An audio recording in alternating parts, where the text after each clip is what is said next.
The floorboards groaned beneath Karen Mitchell's polished designer loafers as she tiptoed through the front door, clutching a brass key that shimmered in the afternoon light. Adjusting the HOA president badge pinned proudly to her blazer, she lifted her phone, ready to snap photos of what she dramatically called unauthorized interior decor. Her first target, the abstract painting hanging above the fireplace, clearly in her mind an affront to community standards. She was halfway through photographing what she deemed offensive throw pillows when two uniformed officers stepped out from the hallway. Their badges caught the same light as her stolen key, hands resting near their holstered weapons. The officers regarded her with a mix of professional caution and confusion. Karen froze mid-motion, her mouth opening and closing like a fish gasping for air. My name is Marcus Chen, and I had moved into Oak Ridge Estates just 3 months after my divorce was finalized. The neighborhood seemed perfect. Quiet streets, pristine lawns, smiling faces until I met Karen Mitchell, the self-appointed queen of the HOA. My first citation came within 48 hours of moving in. The offense, my curtains were visible from the street. According to Karen, the HOA required that all interior decor maintain aesthetic appeal from every possible viewing angle, including through the windows. She delivered that warning personally, clipboard in hand, smiled tight and rehearsed as if issuing a royal decree. I thought she was joking until she handed me a printed violation notice on official HOA letterhead. After that, the citations came like clockwork. My mailbox was the wrong shade of black. My garden hose coiled counterclockwise instead of clockwise. My recycling bin was off by 3 degrees 87 instead of the mandatory 90. Each violation came with heavier fines and long, pretentious letters quoting subsections of an HOA handbook that I was fairly sure she was writing on the fly. Eventually, I kept my blinds closed just to avoid her prying eyes. But that apparently was another offense, creating a hostile exterior that decreased property values. Karen's obsession with interior inspections began subtly. During HOA meetings, she'd brag about how some cooperative neighbors allowed her to tour their homes to ensure compliance with the unwritten standards of excellence. When I politely declined her invitation, she looked genuinely shocked, like it had never occurred to her that anyone could say no. The requests became more frequent and more aggressive. She'd show up unannounced, claiming there were anonymous complaints about strange smells or suspicious noises requiring immediate investigation. Each time I stood firm and refused entry, citing my right to privacy. That's when things went from harassment to something far more invasive. I started noticing subtle signs someone had been on my property. A flower pot nudged slightly to the left, fresh footprints in my mulch garden beds too large to be mine. Then came the final straw, muddy footprints leading from my foyer to the hallway after I returned from a weekend business trip. That's when I called the police. Detective Janet Rodriguez listened carefully as I explained months of escalating harassment, the suspicious intrusions, and my growing fear. When I showed her the stack of citations, each more unhinged than the last, her professional demeanor hardened. She suggested a sting operation.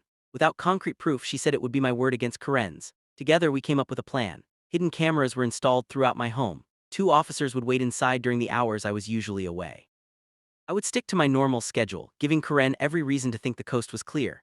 We didn't know that Karen already had a key, when she'd quietly taken from the HOA files, left there years ago by the previous homeowner's contractor. The trap was set for Thursday evening, the same time I always walked my golden retriever Bailey.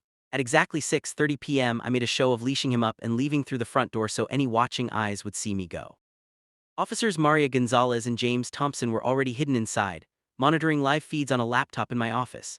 At 6:47 p.m. the cameras caught Karen approaching my front door, glancing up and down the street before pulling a brass key from her purse. She slid it into the lock and stepped inside with the ease of someone who'd done it many times before. She headed straight for the living room, phone in hand, muttering under her breath about decor violations. She snapped photos of my bookshelf, complaining about inappropriate titles visible through the window, then the coffee table apparently too close to the rug. She was so absorbed in her self-appointed mission that she didn't notice the officers until Gonzalez cleared her throat. "Ma'am," Officer Gonzalez said evenly, "would you mind telling us what you're doing in this residence?" Karen spun around, color draining from her face. Her phone slipped from her hand, crashing to the floor and spiderwebbing the screen. This is an official HOA inspection," she stammered, waving her badge like it was a federal warrant. Officer Thompson asked calmly, "Do you have permission from the homeowner to enter?" Karen's voice rose thick with indignation. "I don't need permission. As HOA president, I have full authority to ensure compliance. I'm protecting property values. Frankly, you should be thanking me." Her hands trembled as she rummaged through her purse and pulled out a laminated copy of the HOA bylaws, flipping frantically through the pages. Her manicured nails clicked against the plastic as she read aloud about the association's right to uphold standards. Officer Gonzalez cut her off, explaining firmly that HOA regulations were civil, not criminal, and that breaking into a home was still a crime. No matter what her rule book said, that's when Karen panicked. She tried to leave, and that's when everything unraveled.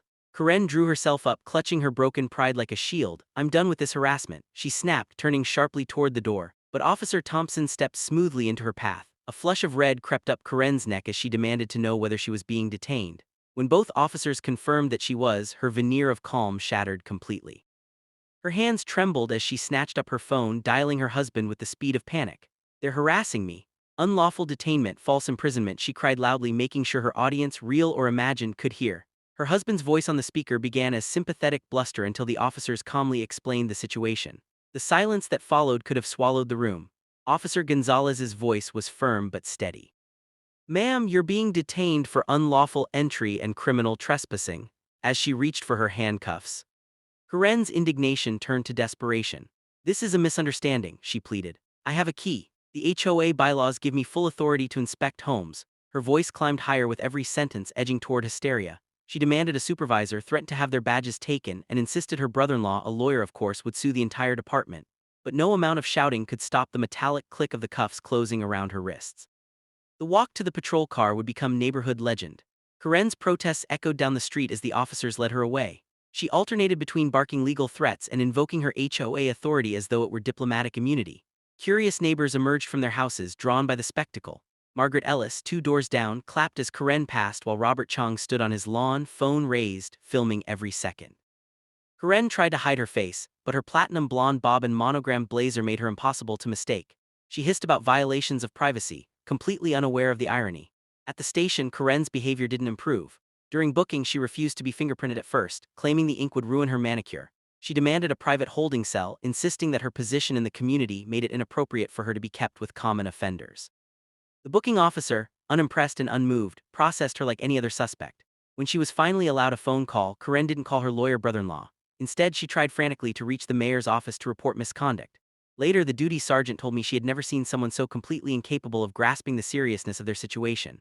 News of Karen Mitchell's arrest swept through Oakage Estates faster than any HOA newsletter she'd ever published. By morning, every resident knew their self-appointed queen had been caught red-handed inside my home. That weekend's emergency HOA board meeting drew record attendance, standing room only. Former victims of Karen's tyranny stepped forward, sharing stories of intimidation, fines, and mysterious intrusions. The vote to remove her from the board was unanimous. Even her staunchest allies scrambled to distance themselves from the fallout.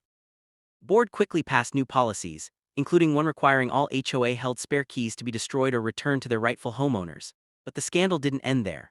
During criminal proceedings, prosecutors uncovered disturbing details.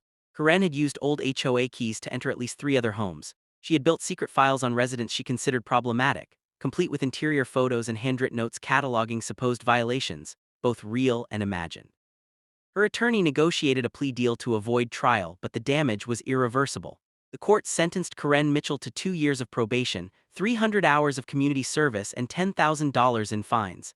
I was there when the judge read the verdict.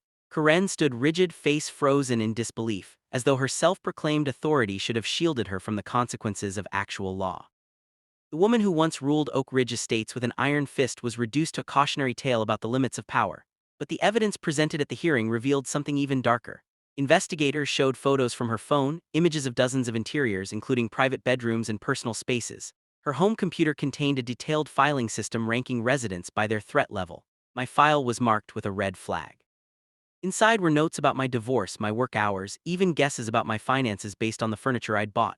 Detective Rodriguez testified that Karen's actions went far beyond HOA oversight. This was criminal surveillance. Then came the moment that sealed her fate. Against her lawyer's advice, Karen insisted on taking the stand. For nearly an hour, she lectured the courtroom about the importance of maintaining community standards. She claimed her vigilance had increased property values and that residents like me were eroding the neighborhood's integrity.